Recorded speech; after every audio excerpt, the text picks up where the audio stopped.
본 영상은 해축본 지 1년 남짓된 찐 뉴비의 순도 100% 뇌피셜을 바탕으로 제작되었으니 시청 시 각별히 유의하시길 바랍니다.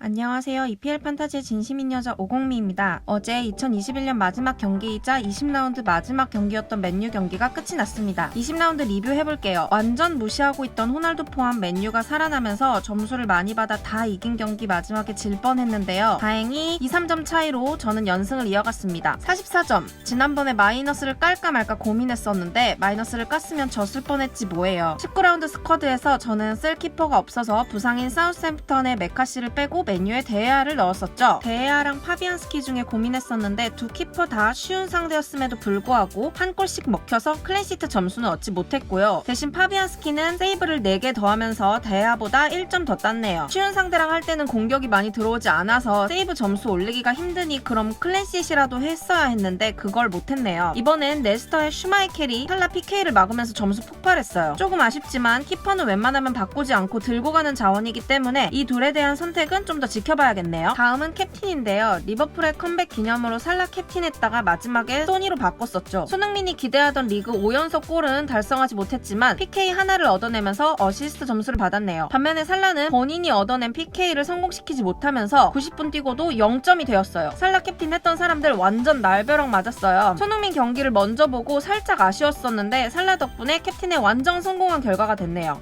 이거잖아 내가 보고 싶었던 거 이거! 박싱데이 마지막 일정인 21라운드 프리뷰 시작하겠습니다. 사우스햄프턴과 뉴캐슬 경기, 노리치와 레스터 경기가 취소됐었고요. 오늘 새벽 갑자기 12일, 13일에 사우스햄프턴 대 브랜트포드, 에버턴 대 레스터, 웨스트햄 대 노리치의 경기가 21라운드로 같이 묶여서 진행된다고 발표가 됐어요. 덕분에 경기가 없었던 사우스햄프턴은 경기가 하나 생기고 에버턴, 브랜트포드, 웨스트햄은 2경기가 되었네요. 물론 언제 취소가 될지 모르지만요. 저는 이번에 4점 마이너스하여 2명을 바꿨습니다. 첼시의 제임스를 빼고 토트넘의 이메르송을 넣었고요. 리버풀의 살라를 빼고 웨스트햄에 보엔을 넣었어요. 제임스는 햄스트링 부상으로 지난 브라이튼과의 경기에서 전반 26분 만에 교체되었어요. 첼시가 엎친 데 덮친 격으로 이탈 선수가 계속 늘어나고 있네요. 앞으로 경기 일정도 어려운데 많이 힘들겠어요.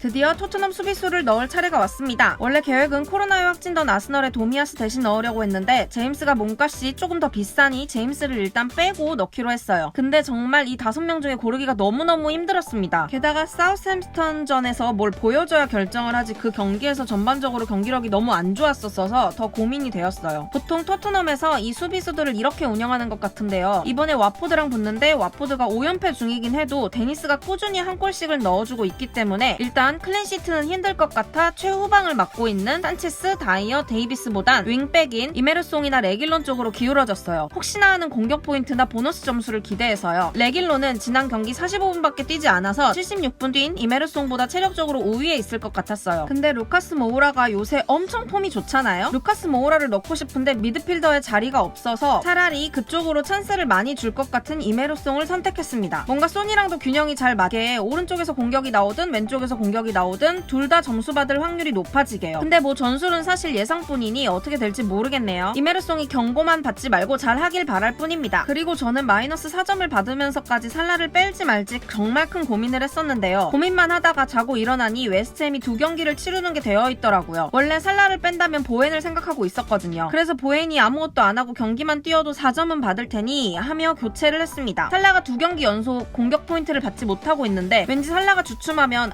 폼이 내려갔구나 싶은 게 아니라 다음번엔 그럼 무조건 하나는 하겠네 한단 말이죠. 근데 결정적으로 아프리카 네이션스컵이 있어요. 1월 9일부터 살라는 리버풀 경기에 뛰지 못하게 될 것 같더라고요. 반면에 보엔이 속한 웨스트햄은 최근 안토니오, 벤라마도 그렇고 살아나는 추세고 앞으로 상대팀들이 나쁘지 않습니다. 이번에 경기도 2개 있고요. 그래서 교체를 했습니다. 1라운드부터 함께 해줬던 살라 잠시 안녕해 빠이. 살라는 아프리카컵에서 어떻게 하는지 계속 모니터링 할 거예요. 그렇게 스쿼드를 완성했는데 보엔이 들어오면서 송캣도 조금 고민을 했습니다. 와포드라는 상대가 너무 약했고 지난 경기 쉬운 상대에다가 한 명 퇴장까지 당했는데도 불구하고 골을 한 번 쉬었던 손흥민이라 저 같으면 다음 경기 도끼 바짝 올라서 뭐라도 하거든요. 근데 보엔 요새 경기력이 장난이 아니더라고요. 최근 5경기에서 받은 공격 포인트가 20점인데 특히 지난 와포드와의 경기에서는 어시스트를 3개나 했어요. 그리고 2경기 중에 마지막 경기가 노리치와 있는데 노리치는 5경기째 무득점 패를 하고 있거든요. 첫 경기인 크리스탈 팰리스는 쉽지 않은 상대이지만 거기에서 잘하지 못하더라도 두 번째 경기에서는 공격 공격 포인트를 올리지 않을까 하여 보웬으로 캡틴을 설정했습니다. 그리고 사실 전체적으로 한 명만 바꾸고 수비수의 제임스, 구웨이, 도미아스를 그냥 후보로 돌리려고 했거든요. 근데 수비수는 최소 3은 기용해야 하더라고요. 그래서 구웨이와 도미아스 말고도 미드필더나 포워드에서 한 명을 빼야 하는데 너무 고민이 됐어요. 사우샘프턴의 브로야랑 첼시의 마운트, 와포드의 데니스 중에 한 명을 빼기로 했는데 일단 브로야는 사우샘프턴의 다음 경기가 브렌트포드라 상대적으로 쉬울 것 같아요. 그리고 토트넘과의 경기 때 봤는데 치고 나가는 스피드가 굉장히 좋은 것 같더라고요. 요새 사우샘프턴이 워드프라우스와 함께 믿고 있는 선수인 것 같아서 일단 킵. 그리고 와포드의 데니스는 말해 뭐해요. 요새 맨시티 경기 빼고는 계속 한 경기당 한 골은 넣고 있죠. 엄청난 페이스라 도저히 뺄 수가 없었어요. 그럼 남은 건 첼시의 마운트인데